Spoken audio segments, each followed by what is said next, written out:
Xadrez é jogo violento? Não é para mulheres?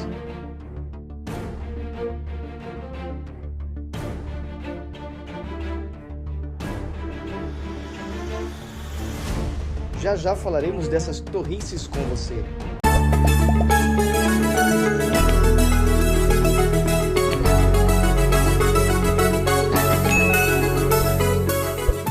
Olá, sejam muito bem-vindos ao André Sob Fé.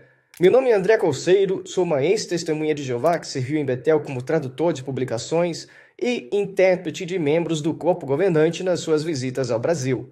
Hoje estamos inaugurando uma nova série de vídeos chamados Torrices, as tolices da torre, que serão vídeos baseados em citações de publicações, nas práticas e ensinos bizarros e nas lendas urbanas que circulam entre as TJ.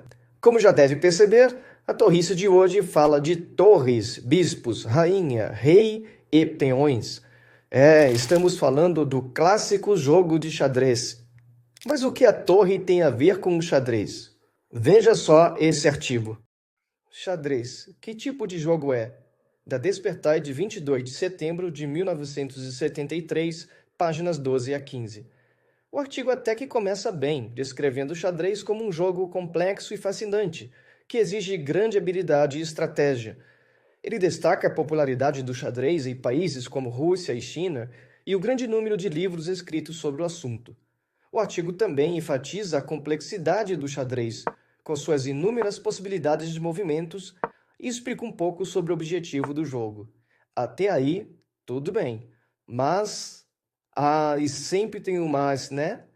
Lá pela metade do artigo, a partir do subtítulo Jogo altamente competitivo, digamos que a implicância com o jogo, o controle da religião, começa. A partir desse ponto, o artigo começa a argumentar que o xadrez, por ser um jogo de estratégia pura, sem elemento de sorte, promove um espírito de competição intenso entre os jogadores, comparável a uma luta intelectual.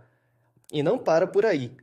Essa natureza competitiva, segundo o texto, explicaria a ausência de mulheres no topo do ranking do xadrez, já que elas não teriam o mesmo instinto agressivo dos homens. Como é que é? Veja com seus próprios olhos. O parágrafo diz: isto ajuda a explicar por que não existem jogadoras de xadrez que estejam no topo da escada. Os mais de 80 grandes mestres de xadrez são todos homens. A Pri Silva Miles observou a respeito disso. Para ser um jogador profissional de xadrez, é preciso ser um... Se o espírito de competição das mulheres estadunidenses chegar alguma vez a se tornar tão forte assim, então eu acho que teremos algumas grandes jogadoras. Mas é claro que pode piorar. Neste outro parágrafo, o artigo sugere que, abre aspas, a maioria das famílias conseguem restringir ao tabuleiro os inevitáveis conflitos que surgem nos jogos, mas, em alguns lares, as tensões vão muito além do xeque-mate. Notando que o artigo está sugerindo que os conflitos, tensões e brigas não se limitam ao jogo, mas que podem também afetar o relacionamento e a paz familiar? É mole? Por fim, o artigo tenta associar o xadrez a um jogo de guerra, como sempre, usando citações fora de contexto de autores só para apoiar seu ponto de vista delirante. Por exemplo, Reuben Fine, jogador de xadrez de estatura internacional, escreveu em seu livro A Psicologia do Enxadrista: muito obviamente, o xadrez é um substituto para a arte da guerra. E a revista Time noticiou: o xadrez se originou como jogo de guerra. É um adulto e intelectualizado equivalente às manobras realizadas pelos garotinhos com soldadinhos de brinquedo.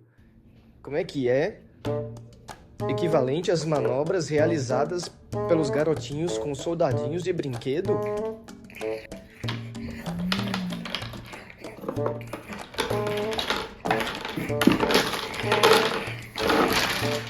E é claro, o artigo termina com mais controle da torre.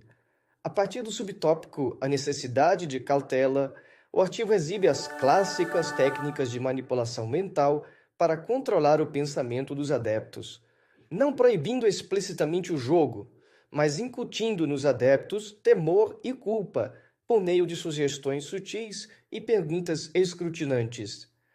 Os adultos talvez não considerem que seja correto que as crianças brinquem com brinquedos de guerra ou com jogos de natureza militar. Será coerente, então, que tais adultos participem num jogo que se notabiliza, na opinião de alguns, como equivalente intelectualizado às manobras realizadas pelos garotinhos com soldadinhos de brinquedo? Que efeito tem realmente sobre a pessoa o jogo de xadrez? Terá um efeito saudável? Toda testemunha de Jeová está acostumada a entender isso como uma proibição tácita, ou pelo menos entender que a torre vê o xadrez numa luz negativa.